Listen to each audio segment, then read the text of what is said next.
오늘 이 시간에는 옛 계명과 새 계명이라는 제목을 가지고 말씀 증거하도록 하겠습니다. 우린 계속해서 사도 요한이 당시 성도들에게 보낸 서신서, 첫 번째 서신서 요한 1서의 말씀을 함께 나누고 있습니다.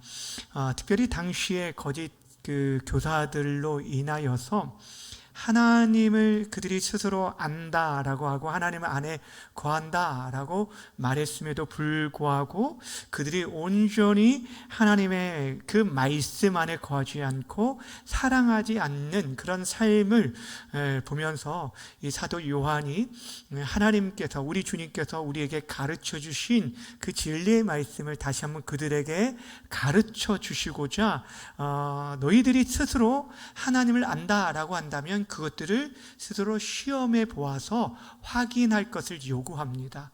그러면서 몇 가지 얘기했는데 그 중에서 한 가지가 계명을 지키는 자라야 진짜 하나님을 알고 하나님 안에 거하는 자이다 라는 것을 말해줬어요. 그러니까 하나님을 안다라고 하면서 그의 계명을 지키지 않는 자는 그는 거짓말하는 자이고 진리가 그 속에 있지 않다라고 말씀하였어요. 그리고 하나님 안에 거하는 자는 진정으로 그 말씀을 지킬 뿐 아니라 그분이 행한 것을 행하게 되어진다. 즉 예수 그리스도께서 이 땅에서 행하신 일들을 그의 삶을 통하여서 배우고 닮아 행하게 되어질 것을 우리에게 말씀해 주고 있는 것입니다. 오늘 본문은 그것에 이어서 또한 우리가 하나님 안에 거한다는 것은 무엇을 통해서 확인할 수 있는가? 바로 형제 사랑을 통해서 확인할 수 있다라고 말해주고 있습니다. 오늘 이제 사랑에 대한 부분, 사실 요한 1서의 가장 중심적인 메시지 중에 하나인 이 사랑에 대한 부분을 나누려고 하는데 핵심은 이거예요. 하나님 안에 거하는 자는 그 하나님의 계명을 지키게 되어지고 그 계명을 따라 살아가는 자는 우리 주님께서 말씀하신 것처럼 사랑하는 삶을 살게 된다라는 것이 기본적인 요지입니다. 여러분, 지금 이 말을 하고 있는 사람이, 이 글을 쓰고 있는 사람이 누구라고 했죠? 사도 요한입니다. 사도 요한의 별명이 있어요. 어떤 거죠? 사랑의 사도라고 이렇게 별명이 있습니다. 왜냐하면 이 복음서에 그를 자신을 가리켜서 뭐라고 얘기했냐면 예수님이 가장 사랑하는 그 제자라고 하면서 스스로를 소개하고 있어요. 그러니까 예수님의 그 사랑을 깊이 경험하여 안 자가 바로 이 사도 요한이었다라는 것입니다. 근데 사실 이 사도 요한이 처음부터 그러한 자는 아니었습니다. 예수님을 따라다닐 때 그가 사도 요한, 사랑의 사도라고 불리기 전에 그의 별명이 하나 있었는데 예수님이 붙여준 별명이 하나 있었습니다. 그게 뭔지 아십니까? 보아 너게. 뭐죠? 우레의 아들이라는, 천둥의 아들이라는 별명을 가지게 되었는데 그것이 바로 요한과 그 형제 야고보에게 붙여진 그런 별명이었어요. 한 번은 예수님께서 예루살렘으로 향하는 길에 사마리아를 지나가시는데 이 사마리아 사람들이 예수님에 대해서 냉대하는 것을 보면서 하늘에 불을 내려서 저들을 좀 멸하게 해주십시오라고 요청했던 사람이 누구였냐면 이 야고보와 요한이었어요. 굉장히 불과 같은 그런 성격의 소유자였는데 근데 그가 예수님의 사랑을 깊이 경험하고 나서 사랑의 사도가 되어진 것을 보게 됩니다. 여러분, 그가 나중에는요 예수님이 십자가를 지시는 그 마지막 순간까지 그 십자가 형장까지 따라간 유일한 제자 중에 하나였고, 그래서 예수님께서 마지막 유언을 남길 때 이 사도 요한에게 자신의 모친 어머니를, 마리아를 부탁하게 되어져서 이 사도 요한이 오랫동안 마리아를 모시게 되어진 것을 우리가 알게 되어집니다.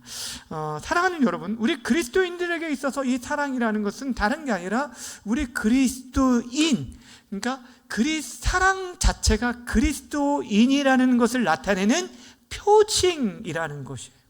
그러니까 우리들이 내가 그리스도인이야 라는 것을, 여러분, 우리 안에 어떤 명찰을 달고 다니는 거나 교회 교패를 가지고 우리가 그것을 증거할 수 있는 것이 아니라 우리 삶 속에서 드러나는 사랑이 바로 우리가 참된 그리스도인이라는 것들을 나타낼 수 있는 유일한 징표라는 것입니다.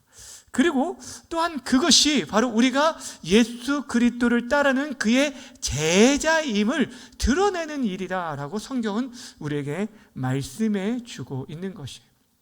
그러니까 우리들이 예수님께서 구원하시기 위해서 죽으신 또 다른 형제들을 우리가 사랑할 때 비로소 우리들이 하나님의 제자임, 그리스도의 제자임을 나타낼 뿐 아니라 우리 또한 그분의 사랑으로 살아가는 자임을 나타내는 증거라는 것이에요. 그러니까 여러분들이 지금 무엇으로 살아가고 있는지 보여주는 것, 내가 정말 예수 안에 살고 있고 그분의 사랑으로 살고 있다는 것을 보여주는 가장 큰 증거는 형제를 뭐 하는 거라고요? 사랑하는 것이다. 이것이 바로 사도 요한이 우리에게 말해주고 있는 내용입니다. 지난 시간에 살펴왔던 계명을 지키는 것을 통해서 우리가 하나님 안에, 예수 그리스도 안에 거하는지 아닌지를 확인할 수 있는데, 그 계명 가운데 그 사랑이라는 계명으로 다시 한번 우리가 풀어써서 사도 요한이 말해주고 있는 것입니다. 왜냐하면 우리 하나님께서 말씀하신 그 계명을 한마디로 요약하면 사랑이기 때문입니다.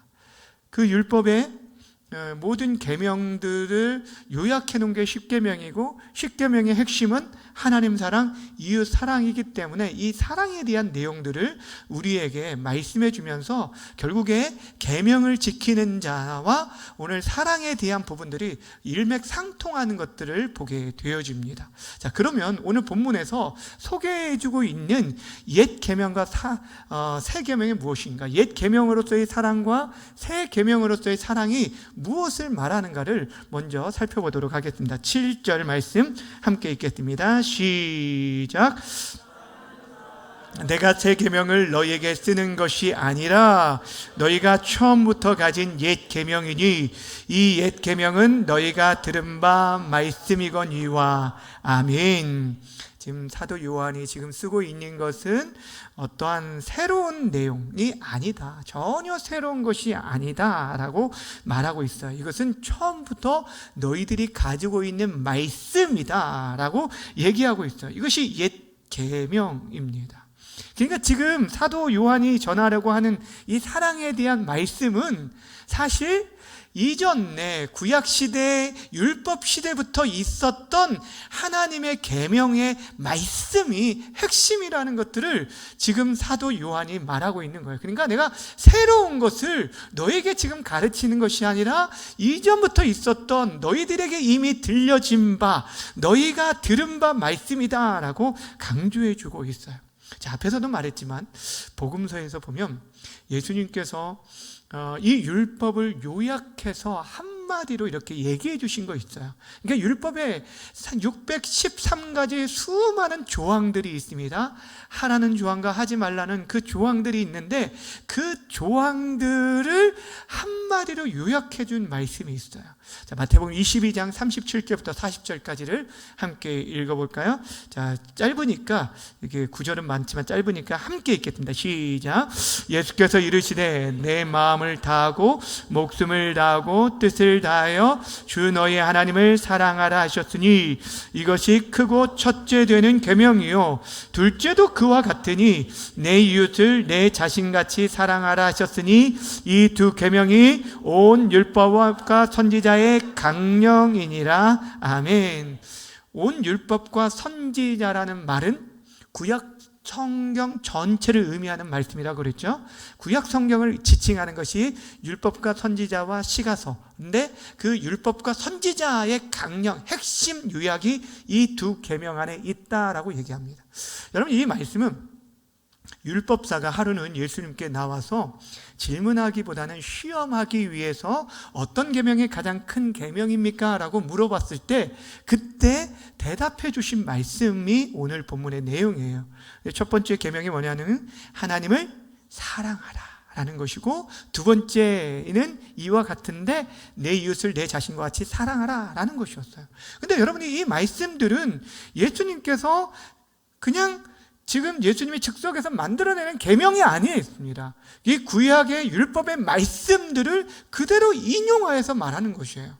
그러니까 첫 번째 하나님 사랑하는 계명은 신명기 6장 5절에서 나온 말씀인데 제가 읽어드릴게요. 너는 마음을 다하고 뜻을 다하고 쉼을 다하여 내 하나님 여호와를 뭐하라? 사랑하라 라는 이 말씀이 있어요. 자, 내 이웃을 내 자신과 같이 사랑하라는 이 둘째 계명도 그럼 어디에서 나오는 걸까요? 구약에서 이미 말씀해 주신 율법 중에 하나의 말씀이라는 거예요. 레위기 19장 18절에 중심적으로 나오는데 함께 읽겠습니다. 시작. 원수를 갚지 말며 동포를 원망하지 말며 내 이웃 사랑하기를 내 자신과 같이 사랑하라. 나는 여호와이니라. 아멘. 다시 말하면 예수님께서 지금 가르쳐 주시는 것은 전혀 새로운 계명이 아니라 구약의 옛 계명인 하나님 사랑, 이웃 사랑에 대한 것이라는 거예요. 왜냐하면 이거는 이 얘기를 지금 하고 있는 것은 당시 일부 사람들이 예수님께서 율법을 폐하러 오신 것처럼, 그러니까 그분이 안식일에 사람을 고치고 이런 여러 가지 논쟁들로 인하여서 예수님께서 율법을 폐하러 오셨다고 생각하는 사람들이 있었기 때문에 예수님은 율법을 폐하러 오신 것이 아니라 오히려 그 율법을 뭐하러 오셨다고요? 완성하러 오셨다라는 것들을 보여주기 위해서 지금 내가 전하는 이 계명은 전혀 새로운 것이 아니라 너희가 이미 들은 말씀이다 라고 하면서 옛 계명에 대한 말씀을 해주시고 계시는 거예요. 자, 그런데 그러면서도 불구하고 8절에서는 새 계명에 대해서 내가 다시 쓴다라고 얘기하면서 말씀하는 것을 보게 됩니다. 8절을 읽겠습니다. 시작. 다시 내가 너희에게 새 계명을 쓰노니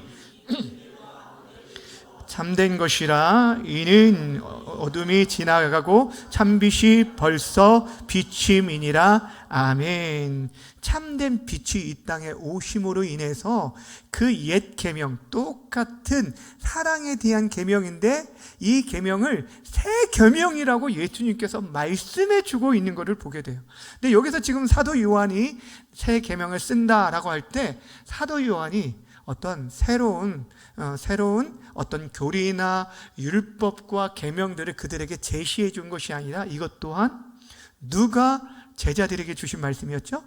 예수님께서 이미 그의 제자들에게 새 계명에 대해서 주신 바가 있고 그것을 그의 제자들에게 다시 요한이 그의 성도들에게 그대로 전해주고 있는 거예요. 그렇다면 여러분, 똑같은 사랑에 대한 계명인데도 불구하고 왜 이 옛 계명이 아닌 새 계명이라는 이름을 주셨을까?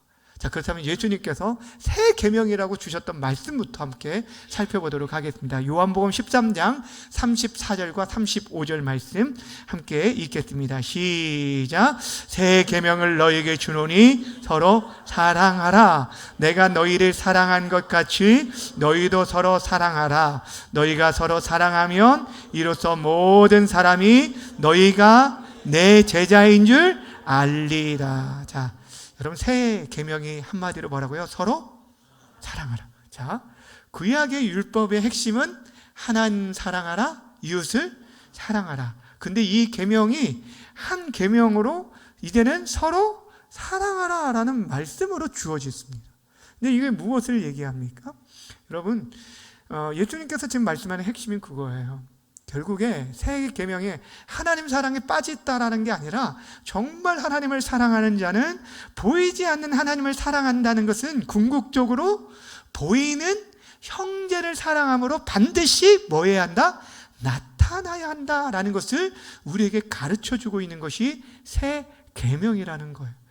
왜냐하면 당시에 많은 유대인들이 자신들이 하나님을 사랑한다라고 하면서 계명을 제시하였지만 실제적으로 형제 사랑들을 온전히 나타나지 않았어요. 한 예로 어떤 예가 있었냐면, 여러분 고르반이라는 거 들어보셨어요? 고르반. 그러니까 예를 들면 이런 거예요. 성경의 율법에서 하나님 사랑하라는 계명 다음에 이웃을 사랑하라라고 하면서 첫 번째 주신 이웃 사랑의 첫 번째가 무엇이죠?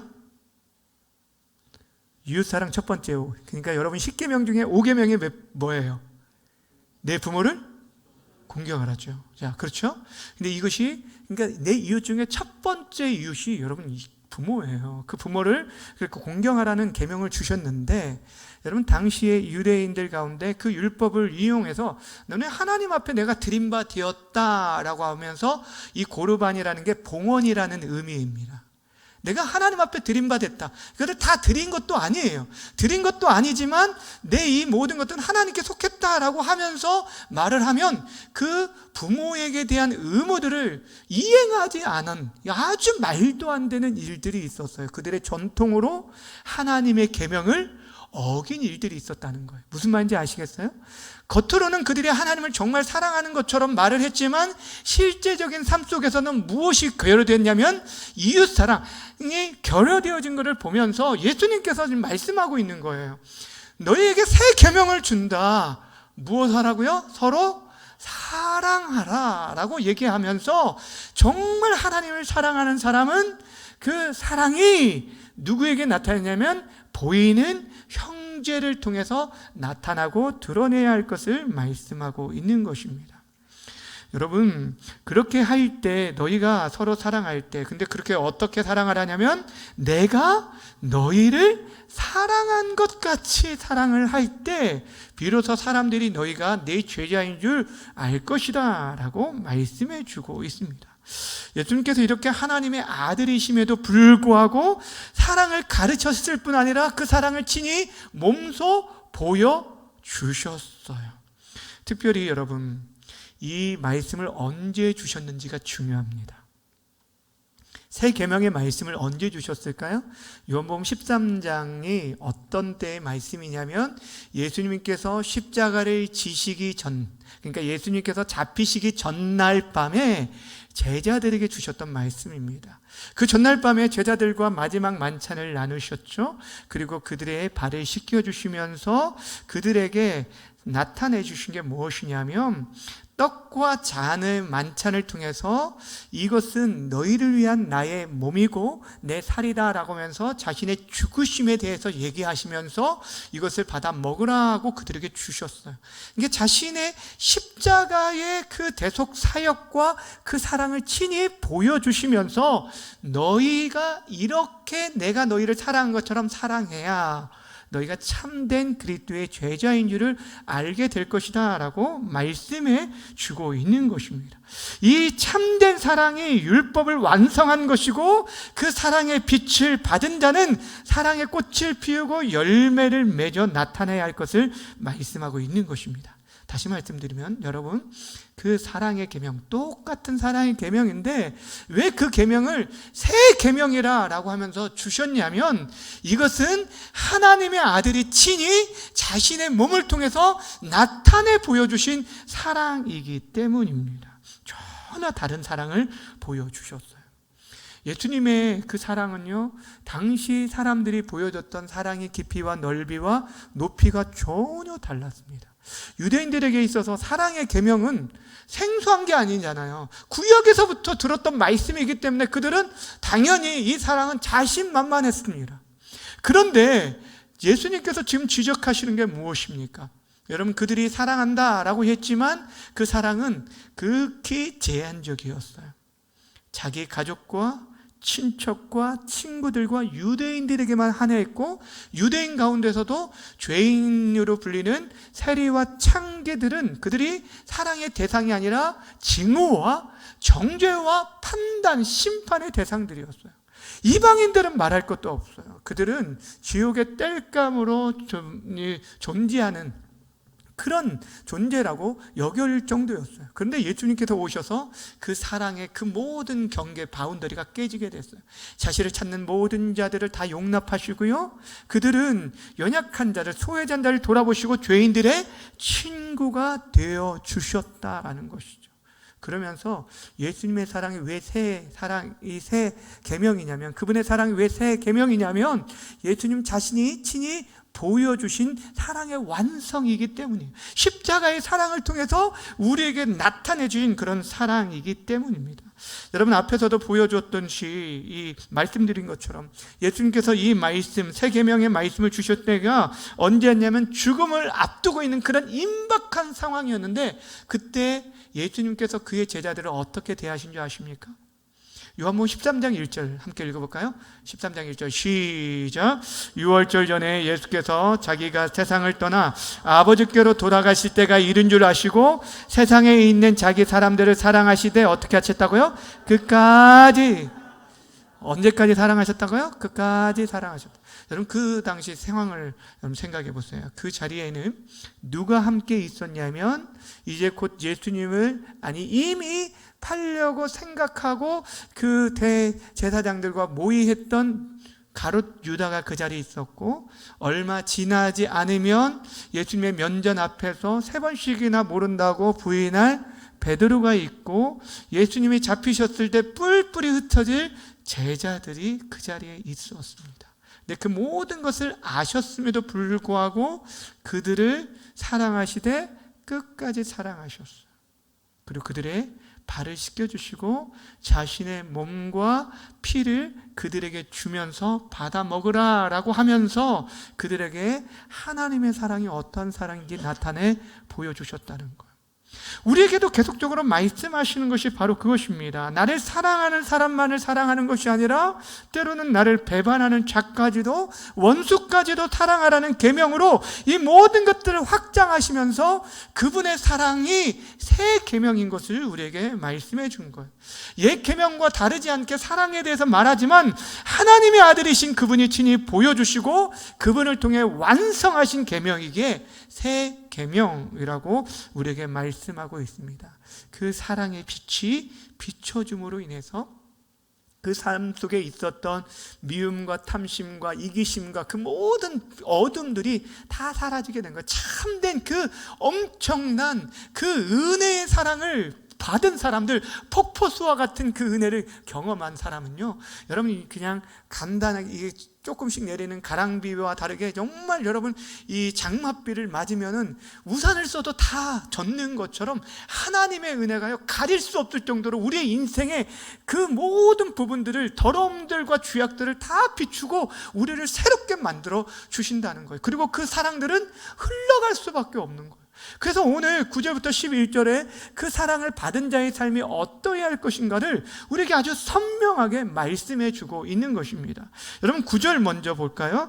빛 가운데 있다 하면서 그 형제를 미워하는 자는 지금까지 무엇에 있다고요? 어둠에 있는 자라. 그러니까 말로는 내가 빛 가운데 있다, 여러분 하나님이 빛이시라고 얘기했거든요. 요한 1서에서 지금 사도 요한이 얘기했지, 하나님은 빛이시다라고 했잖아요. 그에게는 조금도 어둠이 없어요. 근데 내가 빛 가운데 있다라고 하면서 형제를 미워한다라고 한다면 그 사람은 착각하고 있는 거예요. 내가 빛 가운데 전혀 있지 않고 계속적으로 어둠 속에 있었는데 자신이 빛 가운데 있다라고 착각한 것에 불과한 거예요. 아니 오히려 미워하는 자는 그는 거짓말하는 자이고 진리가 그 속에 있지 않은 자다. 즉 하나님께 속한 자가 아니다라고 말을 하고 있어요. 그러면서 10절 11절에서 우리에게 아주 선명하게 형제를 사랑하는 자와 미워하는 자의 대조하며 이렇게 말해주고 있습니다. 10절 11절 함께 읽습니다. 시작. 그의 형제를 사랑하는 자는 빛 가운데 거하여 자기 속에 거리낌이 없으나 그의 형제를 미워하는 자는 어둠에 있고 또 어둠에 행하며 갈 곳을 알지 못하나니 이는 그 어둠이 그의 눈을 멀게 하였습니다. 자, 여러분 보세요. 그 형제를 사랑하는 자는 빛 가운데 거하게 되어주고요, 그 빛을 발하여 살아가는 삶을 살기에 자기 앞에 어떤 올무나 방해물이 없다, 걸림돌이 없다는 거예요. 이 걸림돌이 없다라는 말이 내 인생에 어떤 문제도 없다라는 것이 아니라 그 빛을 비춰 나아가는 데 있어서 전혀 어떤 가림이 없다라는 거예요. 형제들에게 그 빛을 비춰 나아가는데 가로막지 못한다는 거예요. 여러분 무엇이냐면 진짜 그 빛이 있으면 그 빛이 우리 안에서 이게 새어 나올 수밖에 없다는 거예요. 그 빛을 비출 수밖에 없다는 거예요. 그러니까 그 사람들의, 여러분 정말 그리스도인들, 믿음으로 살아가고 그리스도 안에 충만한 사람들을 보시면 여러분 어떻습니까? 어때요? 그 얼굴만 봐도 은혜가 되어지지 않습니까? 그런 분을 별로 못 만나보셨나요? 네, 그렇잖아요. 저 우리 교인들 볼 때마다 그런데, 네. 여러분 그 은혜, 찬양의 가사도 보세요. 찬양이 언제나 넘치면 은혜로 얼굴이 환해요라는 찬양이 있잖아요. 그렇죠? 정말 그렇잖아요. 그 얼굴이 환하게 되어져요. 옆에 있는 분들 보지 마시고, 네, 네, 정말 그렇습니다. 우리 안에 참된 빛이 비춰지면, 그 진리의 빛이 우리 안에 비춰지면 그 빛이 새어나와 그것을 가로막을 것이 없게 되어진다는 거예요. 그런데 진짜 그 안에 빛이 있지 않으면, 빛 안에 거하지 않기 때문에 형제를 미워하는 것, 그리고 형제를 미워하는 자의 모습은 결국에 어떤 결과가 있냐면, 여기 세 가지를 말하잖아요. 그 사람은 이미 어둠에 있었고 어둠을 계속 어둠 속에서 행하게 되고 갈 길을 알지 못한다. 이거는 당연한 결과입니다. 빛이, 진리의 빛에 비춰지지 않기 때문에 내가 어디로 가야 할지 모르는 거예요. 무엇이 참이고 무엇이 진리인지를 알지 못하기 때문에 헛된 길을 선택하며 살아가게 되어지는 거예요. 분별력을 잃어버려요. 여러분, 우리에게 그래서 필요한 것이 영적 분별력입니다. 진리의 빛이 우리 안에 비춰지고 말씀의 빛이 비춰질 때 우리가 비로소 정말 무엇을 행해야 하나님이 기뻐하시는지 알고 그 길을 걸어갈 수 있는 것이에요. 사도 요한 당시의 영지주의자들은 자신의 빛을, 진리의 빛을 받아서 영적 지식, 탁월한 지식을 가지고 있기에 다른 사람과 달리 자신들만이 구원에 이르렀다라고 얘기했는데, 그들 삶 속에서 형제에 대한 사랑이 전혀 없는 모습들을 보면서 너희는 그것은 거짓이다라는 것들을 아주 밝게 지금 사도 요한이 말하고 있는 거예요. 왜냐하면 하나님은 진짜 사랑하고 그 빛 안에 거하는 자는 그분의 계명을 지키게 되어지고 그 계명을 따라서 예수님의 말씀을 쫓아 어떻게 된다고요? 그의 형제를 사랑하게 되어지는 것으로 반드시 나타나야 할 것을, 이것을 지금 2장뿐 아니라 계속적으로 말씀하고 또 말씀하고 있는 것을 보게 되어집니다. 여러분, 이건 사도 요한뿐 아니라 사도 바울도 얘기했죠. 영적 비밀을 우리가 아무리, 여러분, 다른 사람이 깨닫지 못한 그 영적 비밀을 깨달아 안다 할지라도 실제적으로 우리의 삶 속에서 그리스도의 사랑을 나타내지 않는다면 그는 아무것도 아니고 헛것이라고, 울리는 꽹과리다라고 얘기합니다. 고린도전서 13장 2절 말씀만 함께 읽겠습니다. 시작. 모든 비밀과 모든 지식을 알고 또 산을 옮길 만한 모든 믿음이 있을지라도 사랑이 없으면 내가 아무것도 아니요. 아멘. 사랑하는 여러분, 하나님은 빛이시라라고 우리에게 말씀해 주셨습니다. 그 빛 대신 하나님 안에 거하는 자의 삶에는 반드시 드러나야 그 삶의 열매가 바로 그 형제 사랑으로 나타내야 한다라는 것입니다. 스스로 하나님을 안다고 하면서 형제를 사랑하지 않는 자는 하나님 안에 온전히 거하는 자가 아니에요. 저들은 계속해서 어둠 속에 있고 어둠을 행할 수밖에 없고 길을 헤매일 수밖에 없었던 것은 그 눈이 이미 어둠으로 인해서 덮여 있기 때문이다. 이것이 눈이 가려졌기 때문이라는 거예요. 복음서에 보면 예수님께서 행하신 수많은 기적들이 있었죠. 수많은 일들을 인해서 병든 자들이 고침을 받고 귀신들이 내어쫓고, 이 모든 것들은 하나의 기적으로만 보이는 게 아니라 그것을 통해 예수님께서 하나님께서 약속하신 메시아인 것을 계속적으로 선포해주고 있어요. 그런데 당시에 종교 지도자들은 예수님이 이 땅에, 그 하나님이 약속하신 메시아가 이 땅에 오셨음에도 불구하고 그가 행하는 그 일들을 온전함으로 그 참된 빛으로 바라보지 못하였기 때문에 오히려 그 분을 따르는 수많은 사람들로 인해서 자신들의 그 기득권과 영향력이 약해짐으로 인해서 오히려 예수님을 죽이려고 모의하는 모습들을 보게 되죠. 그런데 여러분, 그 예수님을 주위에 앞을 보지 못하는 소경들이 마태복음 20장에 보면 두 소경이 예수님께 나와요. 예수님이 지나가는 소식만 들었는데도 불구하고 그 눈이 아무것도 보이지 않는 그들이 뭐라고 이야기하냐면 다윗의 자손 예수여 우리를 불쌍히 여기소서라고 하면서 소리를 지르며 예수님을 따릅니다. 여러분, 이게 어떻게 가능할까요? 그는 눈에 보이지 않았지만 귀로만 들었어도 예수님이 메시아인 것을 알고 그의 영안이 떠지게 된 거예요. 그의 다른 사람들이 보지 못하는 진짜 영안이 떠지고 진리의 빛이 그 안에 비춰지게 되니까 예수님이 메시아인 걸 알고 그분 앞에 그렇게 외치며 나아가게 된 거예요. 그때 비로소 예수님께서 그의 눈을 고쳐 주시게 됩니다. 그리고 구원에 이르게 되어집니다. 여러분, 우리에게 필요한 것이 바로 그래서 그리스도의 진리의 빛이 우리 안에 비춰지는 것, 참 빛. 그분이 우리 안에 올 때 우리 안에 모든 불의와 더러움과 죄악들, 우리 안에 이기심과 이 세상의 모든 교만함들이 다 거짓 것들이 다 드러나게 되어져. 빛이 비춰질 때요, 그것이 구석구석에 비춰져야 돼요. 우리의 삶의 모든 영역 속에 비춰져야 돼요. 여러분 이 형광등이든 뭐든 이게 비춰지는 공간에서 그 사각지대가 있잖아요. 비춰지지 않는 부분이 있잖아요. 그러니까 그 말씀의 빛이 우리의 인생 가운데 계속적으로 우리의 삶의 모든 영역 속에서 나타내어질 때 우리 삶에 그렇게 그리스도를 닮은 모습들, 그분을 향한 사랑들이 흘러가고 나타나게 되어지는 것입니다. 그 사랑이 회복될 때 우리 안에 제한된 자기 중심적인 사랑에서 벗어나서 우리들이 좀 더 다른 사람들에게 다가갈 수가 있어요. 우리 공동체, 교회 사람들만이 아니라 정말 주변에 있는 다른 사람들에게 관심을 쏟을 수 있고, 우리 자녀들뿐 아니라 다른 연약한 지체들, 공동체 안에 있는 연약한 자들을 더 돌아보고 섬길 수 있는 그 사랑의 지경들이 넓어지게 되어진다라는 것입니다. 교회가 지금 동력을 잃어버린 것은 다른 어떤 것보다 주님의 사랑을 온전히 경험하고 그 사랑을 알고 그 사랑을 나타내야 하는데 그렇지 못하기 때문이 아닐까 생각이 듭니다.